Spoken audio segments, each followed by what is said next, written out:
In this video, I'm going to show you how to uninstall Valorant from your PC. Just you have to follow and watch this video till the end. So what you have to do, guys, first go to the search bar and search for Valorant and right click and click open file location. Then you will see here right client and Valorant. Click here on program and you will see the folder. Right click and click delete. After this, you should go and click on start. Open settings.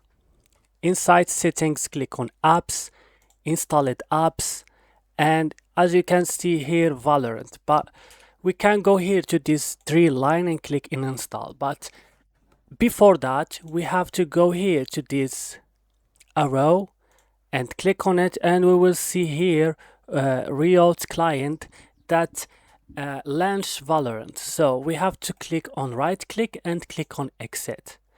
After that, we back to Valorant, click on this three dot and click uninstall and uninstall. Uninstall successful, as you can see. Click down. We will back again and go to installed apps, and we will not find our game here. And that's all, guys. Don't forget to like and subscribe, and bye.